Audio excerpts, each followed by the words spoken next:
Chapter 6 of Persuasion, at Uppercross Cottage over the next 2 months, Anne is an emotional touchstone for the Musgroves. Because others value her opinion and believe she has influence over her sister, they complain to her about Mary's ways of raising her children. Mary's overbearing personality and the integrity of Mrs. Musgrove's nursery maid. Anne does her best to soothe the indignant personalities. Overall, she thinks the change of environment is positive for both Mary and her. Friendly and popular, the Musgroves entertain frequently, and the great house is open to less well-off cousins who live nearby, and for whom Anne plays music for dancing. 3 weeks into Anne's stay at Uppercross, the Crofts arrive at Kellynch Hall. The Musgroves, fulfilling social duties, visit them. When the Crofts return the visit, Mary and Anne entertain them. In passing remarks, both Mr. and Mrs. Croft mention Mrs. Croft's now married brother.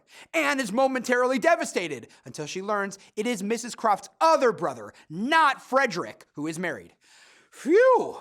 The Musgroves report that Captain Wentworth will come on a visit to the Crofts soon, and Anne's emotions are raw once again.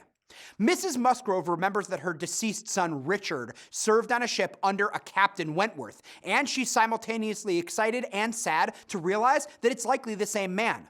The family spends an evening debating the possibility, as well as remembering the ne'er-do-well Richard Musgrove in the most positive light possible. Hearing others speak about her former fiancé affects Anne deeply. Anne's close-mouthed refusal to persuade others demonstrates her maturity and is evidence of her regret at having been persuaded herself. The list of complaints is exhausting, yet the narrator perceives Anne's environment and experience as improved over her life at Kellynch Hall, showing how deeply she has suffered while living with Sir Walter and Elizabeth Elliot. The symbol of music appears here too. At parties for the Musgroves' relations, Anne refrains from socializing and plays the piano. Anne hasn't enjoyed music since her mother passed. Later, Captain Wentworth's love of music is revealed. Music also serves as an excuse for Anne to avoid engaging with others. Because of her devotion to Captain Wentworth, she would rather play music, a connection to him, than socialize and try to meet someone else.